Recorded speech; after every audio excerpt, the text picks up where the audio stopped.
So here we have the Nissan Juke automatic on an 18 plate. I'm going to start off by showing you inside the boot, and then we'll hop in and run through some controls on the inside. As we approach the back of the car, you'll see we have plenty of boot space along with that 60/40 split folding rear seat, and then this tray section will lift and remove should you want even more boot space. Okay, now that we're inside the car, we're going to start with the dials. On the left hand side we have the rev counter, and on the right hand side the speedometer. In the middle you can see the total miles for the car, which is 7,941. In that section we also have the fuel gauge and coolant temperature gauge as well. And at the bottom of that section you'll see that it will show you what gear this automatic is in. So we're in P for park at the moment. If we back out to the steering wheel, on the left hand side we have stereo and phone controls, and on the right hand side cruise control and speed limiter. Over in the center we have the touchscreen for the car. So this is amongst other things where you can pair up your phone. It's also where you access your radio, and you can see we have DAB, FM and AM radio.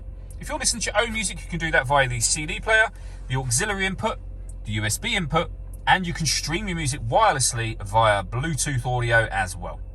This car's got satellite navigation. There's a full video showing how that works on both our website and also on our YouTube channel.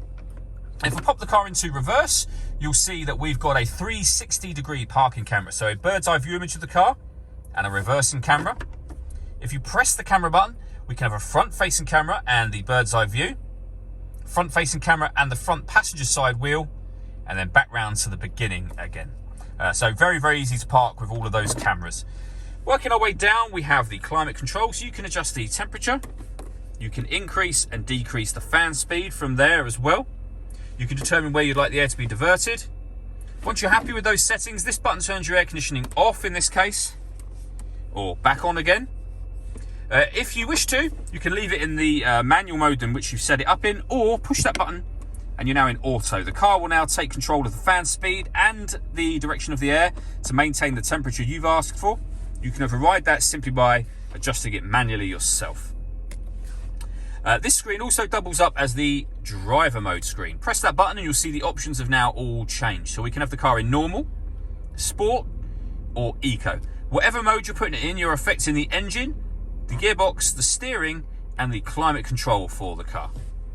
Beneath that section we have a 12-volt charging socket, the USB and auxiliary inputs I mentioned a moment ago, the gear lever for the fully automatic gearbox, and then both driver and passenger heated seats. All that leaves me to say is thank you for taking the time to watch this video. If you'd like to come and see the car for yourself and have a test drive, please feel free to call any of our MJA sites. We'd love to hear from you soon.